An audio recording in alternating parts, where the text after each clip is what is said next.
Beleza, voltamos então agora para finalizar Lei de Execução Penal, Lei 7.210. Estamos agora com o nosso bloco, que vamos trabalhar apenas jurisprudências, tese, né? Há uma parte mais pesada, mas na verdade você verá que é bem tranquilo, mais pesada porque a gente fala que não é tão cobrado súmula, jurisprudência, só que nós temos que nos preparar nesse sentido, tendo em vista essa mudança, né, de algumas bancas no que tange ao seu estilo de cobrança. Obviamente, premissa é que você domine a letra da lei. Eu preciso que você tenha o domínio integral da Lei 7.210 no que tange à literalidade. Por isso que eu falei, na revisão, você vai pegar, vai fazer o quê? Vai fazer a leitura de todos os artigos. Posteriormente, nas questões, você vai só amarrar eventuais pontos que tenham ficado com lacunas, beleza? Vai deixar tudo amarradinho. Então, bem tranquilo esse bloco, é sem anotação, né? Na verdade, eu sempre falo em toda a minha aula, dispenso a anotação, eu prefiro que você fique prestando atenção, ou com o PDF da aula aberto, ou com o próprio slide, né? Se fornecido, você abra ele aí, ó, e acompanhe o próprio slide, faça suas anotações no vadimeco, beleza? Que você torna seu tempo mais eficaz quando você for revisar, e no terceiro momento você já vai ver que o conteúdo dele está sintetizado na sua mente. Vamos lá então, nossas teses, súmulas, jurisprudências. O que a gente tem aqui? Essa jurisprudência relacionada, essas três aqui, nós já trabalhamos ao decorrer da aula, sobre o que a falta grave interrompe e o que ela não interrompe. Lembra? Ó, só ratificando então o que já foi visto. A falta grave não interrompe o prazo para obtenção do condicional e a falta grave ela interrompe a obtenção do benefício da progressão de regime. Até eles colocaram isso dentro da Lei 7.210, agora está na lei. Tem previsão agora. O cometimento de falta grave enseja a regressão para o regime de cumprimento de pena mais gravoso. Então, o cometimento de falta grave, o cara está no regime aberto e cometeu uma falta grave. Ela vai ensejar a regressão para o regime de cumprimento de pena mais gravoso. Então, fechado, semi-aberto, aberto. O cara está aqui de boa e cometeu uma falta grave. O que vai acontecer? Regressão per salto. Gente, regressão per salto é admitida. Regressão per salto. Certo? Ela é admitida. Vou colocar aqui, ó. Ok. Pode. O que não pode é a progressão per salto. Não, progressão per salto não pode. Beleza? Então, muita atenção a essa daqui, né? Essas outras duas já foram trabalhadas, mas a essa última aqui, sobre que o cometimento da falta grave vai ensejar nessa regressão para o regime mais gravoso. A regressão não tem que ser escadinha, não tem que ser, beleza? Vamos lá. Aquela questão que eu até falei que cobrou na promotoria, foi a primeira questão que a gente fez, que foi do MP. O tempo de ensino à distância deve ser computado para remissão de pena, bastando como comprovante a certificação fornecida pela entidade, beleza? Então, tem unidades prisionais que tem essa possibilidade, né, tem uma salinha lá com o computador em que eles podem fazer os cursos EAD, e esse curso EAD, ele é válido para fins de remissão, cedilha, beleza? Remissão, tranquilo? O histórico prisional, essa aqui é interessante também, o histórico prisional é conturbado do apenado, somado ao crime praticado com violência ou grave ameaça, afasta a condição inequívoca do requisito subjetivo para a concessão do livramento condicional. Vem cá que eu te explico. Ó, para você obter o livramento condicional, você precisa de requisitos, cumprir alguns requisitos, certo? Para obter o livramento condicional. Você tem que cumprir requisitos objetivos, por exemplo, aqueles que nós vimos lá no Código Penal, do artigo 83, e tem requisitos subjetivos. Aí você tem que comprovar esses requisitos, né? Meu cliente tem os requisitos objetivos e subjetivos para comprar, para obter o livramento. Só que o que acontece? Se esse cliente ele tem um histórico prisional conturbado e praticou o crime que foi praticado com violência e grave ameaça, eu afasto uma condição de comprovação, comprovação de requisito objetivo. Ele não vai ter direito ao livramento condicional. Então, novamente, vamos ler novamente. O histórico prisional mais o crime praticado com violência grave e ameaça afasta a constatação incontestável do requisito subjetivo para a concessão do livramento condicional. Beleza? Então, essa parada. Não adianta o advogado tentar, afasta essa condição. Não precisa uma condição inequívoca, porque ele já tem um histórico conturbado, ele já tem um crime ali praticado com violência. Beleza? Vamos lá. Aqui. O que acontece se o indivíduo que está cumprindo pena restritiva de direito for novamente condenado a uma PPL? Então, a pena restritiva de direito, ela é o quê? Ela visa substituir a pena privativa de liberdade, beleza? Ela é uma substitutiva da pena privativa de liberdade, tranquilo? Ela visa conceder benefícios, beleza? Ela visa normalmente trocar, o juiz analisa os requisitos, né? E vai conceder uma PRD, né? A gente fala até que ela é uma pena alternativa. Ele fala, não, você foi condenado de 2 anos, uma pena de 2 anos, 6 meses a 2 anos, foi condenado a 2 anos, vamos ver os requisitos e substituir por uma pena restritiva de direito. Ela é uma pena alternativa, né? Visando a desencarceração, beleza? E aí, ele está cumprindo uma PRD, uma prestação de serviço de comunidade, uma limitação de fim de semana, outra PRD, e sobrevém uma condenação a uma PPL. O que acontece? Veja só, interessantíssimo, viu?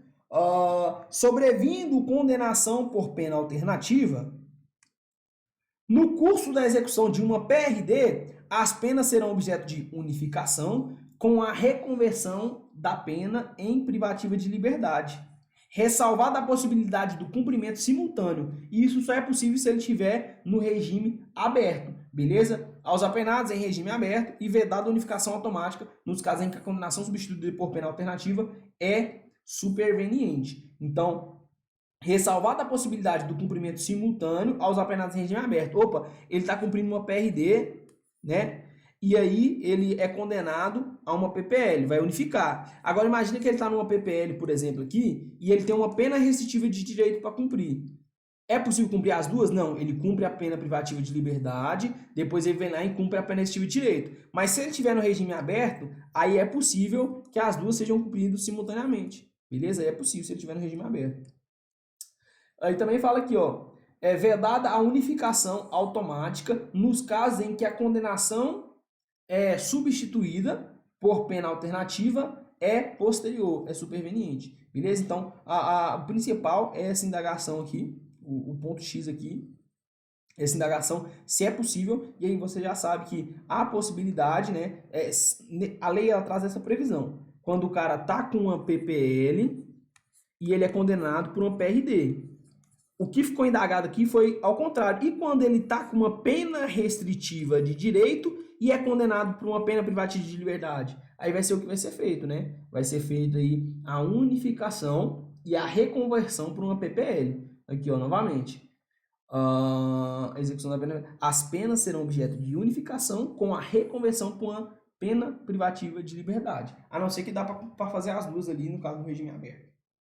Beleza? Ou se é superveniente, que é o exemplo que eu dei aqui. Superveniente é que é depois. É o que acontece, é o que tem previsão. Esse final aqui, ó, para quem não entendeu, a alternativa é superveniente. Ele está condenado a uma pena privativa de liberdade. Ele está lá, está preso. Cumprindo uma pena privativa de liberdade, está preso, né? E aí, ele foi condenado a uma pena restritiva de direito. A pena restritiva de direito, ela é superveniente. Ela veio depois. Então, ele vai continuar cumprindo a PPL, depois ele vai pegar a PRD. O que foi indagado aqui foi quando é ao contrário. Ele está numa pena restritiva de direito e vem uma PPL. Beleza? Aí unifica e reconverte para uma pena privativa de liberdade.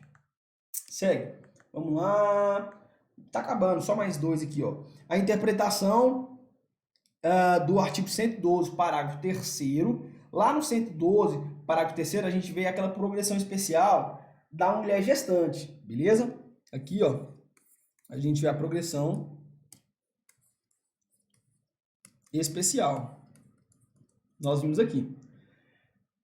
O inciso 5º dela, né, desse parágrafo 3º, deve se dar de modo restritivo, interpretação restritiva, considerando a organização criminosa somente a hipótese de condenação nos termos da Lei 12.850. O que acontece? Lá no artigo 112, abre ele, tá aberto aqui comigo. Lá fala, né, que ela vai progredir, né, com um oitavo, se ela cumprir um oitavo, não ter cometido crime com violência grave ou ameaça, não ter cometido crime contra seu filho ou dependente, ser primário e ter bom comportamento carcerário, e aí fala assim no inciso 5, ó, no inciso 5º, fala não integrar, né, não ter integrado organização criminosa. E quando esse inciso 5º fala não ter integrado organização criminosa, você tem que ler na interpretação restritiva, restringindo o sentido da palavra, não podendo ampliar, por exemplo, para uma associação criminosa, artigo 288, ou para uma associação para o tráfico, no artigo 35 da Lei de Drogas. Você vai analisar, vai fazer a leitura numa interpretação restritiva, beleza?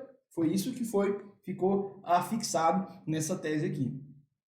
Outra, não havendo sentença condenatória transitada em julgado, não havendo sentença condenatória transitada em julgado, determinação expressa de reparação do dano, então, ela transitou em julgado e o juiz lá na sua sentença não determinou a reparação do dano. Beleza? Ou devolução do produto ilícito. Não pode o juiz da execução inserir essa referida condição para fins de progressão de regime. Então, olha só, o cara cometeu um crime que gerou dano ou que subtraiu, teve produtos ilícitos ali. E aí, na condenação, o juiz não determinou que ele reparasse o dano ou que ele devolvesse o produto.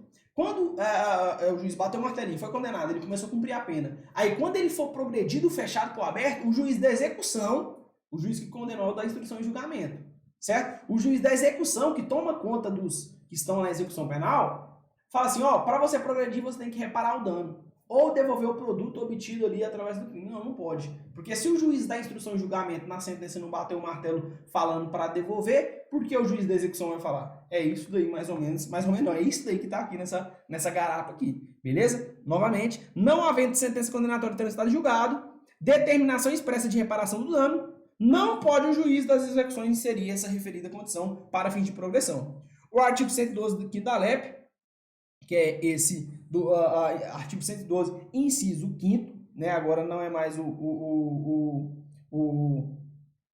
parágrafo 3º, o inciso 5º, ele fala sobre a progressão, aquela de 40%, beleza? Aquela de 40% lá do hediondo, né? Que a gente viu que é o cara que comete um hediondo mais primário, né?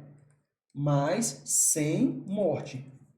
Certo? Vamos lá. Ele deve retroagir para beneficiar os condenados por crime hediondo equiparado sem resultado morte que sejam reincidentes genéricos. Por quê?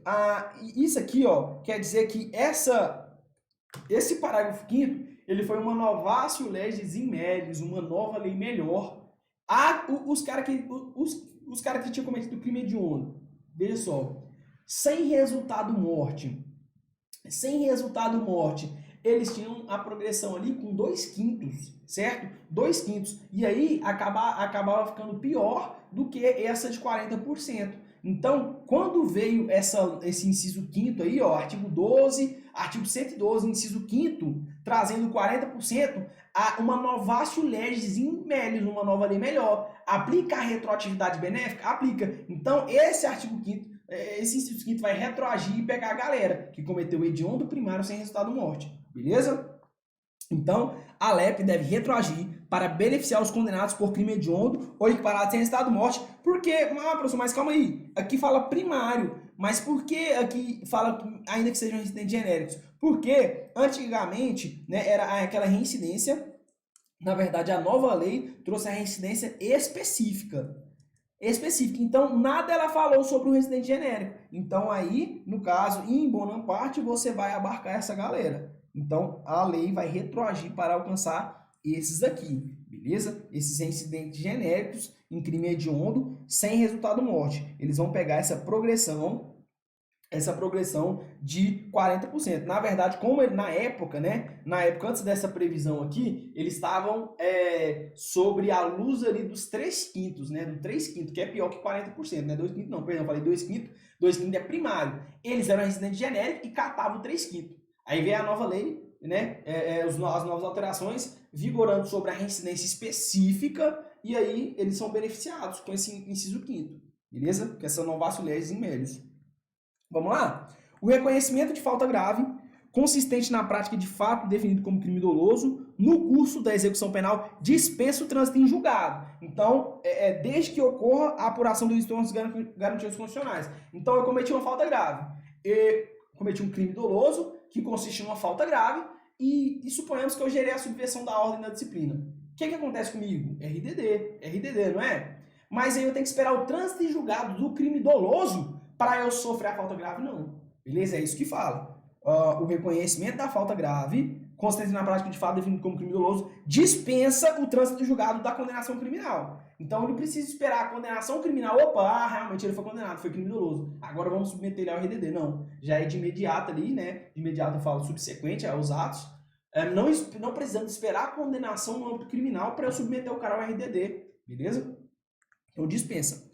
Mesmo que na sentença condenatória não tenha constatado expressamente que o réu é reincidente, o juízo da execução penal poderá reconhecer essa circunstância de reincidência para fins de conceder ou não benefícios, como, por exemplo, a progressão de regime. Beleza? A progressão de regime, para o cara que é reincidente, ela é um quantum. Para o cara que é primário, ela é outro quantum. Só que na sentença, o juiz da instrução de julgamento não reconheceu a reincidência. Quer dizer que o juiz da execução, quando for conceder a progressão do fechado para o semiaberto, ele tem que considerar o cara primário, sabendo que o cara é reincidente. Porque o juiz da instrução de julgamento não colocou expresso na sentença sua reincidência. O juiz da execução, ele vai considerar o cara primário? Não. Então, mesmo que lá na sentença o juiz não colocou expressamente que o cara era reincidente, o juiz da execução, quando for conceder o benefício, ele pode ponderar, opa, você é reincidente, não está na sua sentença, mas está aqui no histórico, você é reincidente, a sua progressão será diferenciada, beleza? Ou você não vai obter determinado benefício porque você é reincidente, beleza? Lógico que previsto em lei, né, gente? Previsto em lei, tranquilo? Súmula 639 do STJ não fere o contraditório e o devido processo, decisão que, sem ouvida prévia defesa, determine transferência ou permanência do custodiado em estabelecimento penitenciário federal. Gente, muita atenção aqui. Por quê? Porque o que está em jogo é a segurança nacional. O que está em jogo é a segurança nacional.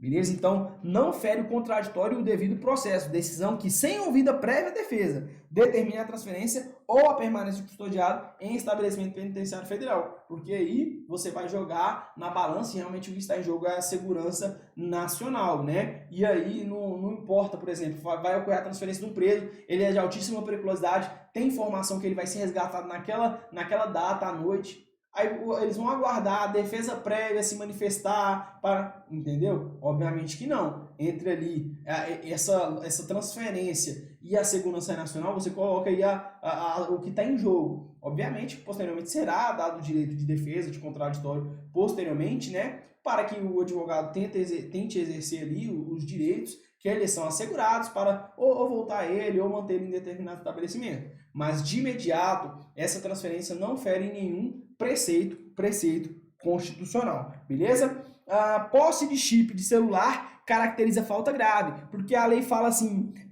rádios, né? A lei fala que é falta grave, posse de rádios, né? Aparelhos telefônicos, obviamente rádios sem autorização, aparelhos telefônicos, só que ela nada fala sobre chip, né? Telefônicos. Né? Só que ela nada fala sobre chip, fala similares. E aí, veja só, a ementa DCHC aqui. Habeas corpus impetrado em substituição ao recurso previsto no ordenamento jurídico. Não cabimento. Modificação de entendimento jurisprudencial. Restrição de remédio constitucional. Exame pericial. Exame excepcional que visa privilegiar ampla defesa e o devido processo legal. Aqui, ó. Apuração de falta grave. Começa aqui. Posse de chip de telefonia celular no interior de estabelecimento prisional. Conduta verificada após a edição da Lei 11.466 de 2007, artigo 50, inciso 7 da LEP, caracterização de falta grave, mesmo se apreendido apenas o componente de telefonia celular, precedentes desta Corte. Constrangimento ilegal não evidenciado, habeas corpus não conhecido. Eles tentaram impetrar um HC falando que era constrangimento ilegal, a sanção do preso por falta grave em virtude dele estar em posse do chip. Mas já bateu aí, a posse do chip de celular caracteriza falta grave, beleza? Então leve isso para sua prova e aí agora... tem mais um ainda, perdão gente, falei que era o último, menti para vocês. Mentir. Perdão, ó, o último, então, agora eu prometo que é o último, ó, quer ver? Aí, ó, viu? Falta grave e crime cometido durante o livramento condicional. A prática de crime no curso do período de prova. Quem está no período de prova? Aquele cara que está sobre o livramento condicional. Inclusive, ele é chamado de egresso, né? Inclusive, ele é chamado de egresso. Não tem o condão de gerar efeitos próprios da prática da falta grave. No caso, a perda de 1/3 dos dias remidos. Lembra? Se o cara cometer a falta grave, ele perde 1/3 dos dias remidos. Eles falaram que isso constitui coação. Veja só para os senhores verem. Ó, mas tão somente após efetiva revogação, a perda do tempo cumprido em livramento condicional e a impossibilidade de nova concessão do benefício no tocante à mesma pena. Configura coação ilegal a imposição da perda de 1/3 dos dias remidos em decorrência da prática de novo crime durante o período do livramento condicional. Porque é o seguinte, gente, vem cá, vou explicar. O cara está no livramento condicional, beleza? Ele cometeu um crime doloso, né? Ali, é falta grave. Ele já vai perder o livramento condicional, certo? Aí você não pode, além de tirar o livramento condicional dele, abater um dia no caso que ele já tem de remissão. Não pode, porque já está abatendo o prazo para a concessão do livramento condicional. Você já abateu aquele prazo que ele obteve. Aí seria como se fosse um bis in idem, entendeu? Você abateu o livramento condicional, ele regredir, né? Porque ele cometeu um crime doloso, constituído de falta grave. Além de perder aquele tempo de obtenção para o livramento condicional, você vai lá e tira 1/3 dos dias remidos. Beleza? Isso, nessa hipótese, constitui coação ilegal. Beleza? Então, ó, falta grave e crime cometido durante o livramento. Beleza? Ele cometeu um crime durante o livramento, ele não vai perder, ó, não perde 1/3 de remissão. Tranquilo? Agora os outros casos continuam perdendo 1/3. O cara tá na cadeia, tá remindo lá, tá trabalhando, fazendo a sua remissão, né, estudando, e aí ele comete uma falta grave. Aí perde 1/3 dos dias remidos. Esse caso é especificamente do cara que tá no livramento condicional, porque ele já vai sofrer outras consequências, beleza? Em decorrência daquele crime, né? Aí além disso, você tirar 1/3, aí evidencia coação ilegal. Agora sim, cara, tava ansioso, ó. Missão concluída com sucesso, finalizamos lei de execução penal, agora finalizamos nosso bloco com teses de jurisprudência, súmulas recorrentes, na verdade algumas nem foram cobradas ainda, mas estão no forno, então tem tendência de cobrar na sua prova da Polícia Penal do Estado de Goiás, certo? Foi extenso, mas foi completo, foi de forma que você está apto a ter um índice muito alto de acerto. Por quê? Porque nós trabalhamos com responsabilidade. Todos os dispositivos ali que têm pertinência temática dentro da lei de execução penal. Caso venha, igual veio em 2019, certo? Como uma disciplina, você irá pelo menos acertar ali 95%, uma margem de erro. Vamos colocar uma questão de margem de erro de 8, você acerta 7 e comemora. Na verdade, tem que buscar os 8, né? Ah, professor, tem que buscar 8, igual o senhor. Mas o quê? O que eu fiz? Eu comi a letra da lei, peguei a lei, li ela, já sabia de qual é salteado. Depois que você assiste a videoaula, igual você fez, não volte aqui, pelo amor de Deus. Volte apenas na literalidade agora. Pelo amor de Deus, na sua revisão, faça a leitura na íntegra. Imprima. Você quer se tornar policial de penal? Imprima. Vai nessas gráficas, não fica cara para você imprimir não, poxa. Faz lá uma impressão, faz uma forcinha, imprime tudo. Eu imprimi, fazia a leitura e com grifo, leitura com grifo. Questões. Opa, dúvida? Eu ia na lei procurar. Beleza? Ou manda para o professor pode te ajudando também, manda lá, a gente vai desenrolar essa guerra junto, vai sanar sua dúvida e te auxiliar nesse trajeto, beleza? É um prazer ter integrado esse curso, certo? Ter participado, ter tido o privilégio, a honra de estar ministrando essa lei que eu falo que é uma não vou falar que é a lei mais importante, na verdade, posso dizer assim, analisando aqui, é a lei mais importante da sua prova. Vamos começar o jogo de gente grande. É a lei mais importante da sua prova. Beleza? Porque nós estamos falando da questão discursiva, igual à última. Quais os objetivos da lei de execução penal? E aí você tinha que saber efetivar disposições de sentença de decisão criminal e harmônica integração social do condenado. Você tinha que dominar. Beleza? Então, é a lei mais importante. Você tem que estar afiado, você tem que estar ferroado nela. Fizemos de acordo com o nível de excelência que você, nosso aluno, necessita e que você, nosso aluno, é um nível de excelência alto, você realmente dedica, sabemos que você abdica aí de muitas coisas, hora de serviço, de rolês, de curtição, em busca do em prol de um sonho, em prol de um objetivo. Assim como eu lá atrás busquei, agora você está buscando e nós estamos aqui para te auxiliar nessa jornada, certo?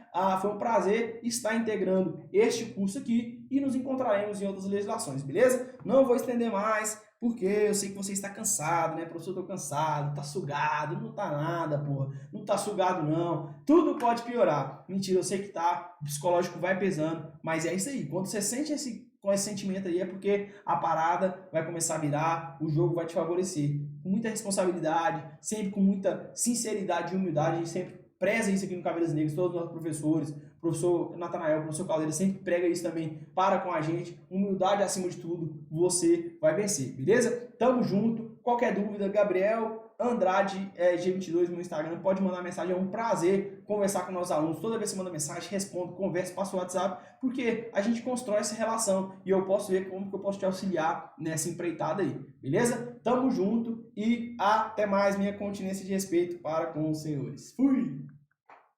Opa, fui ou não?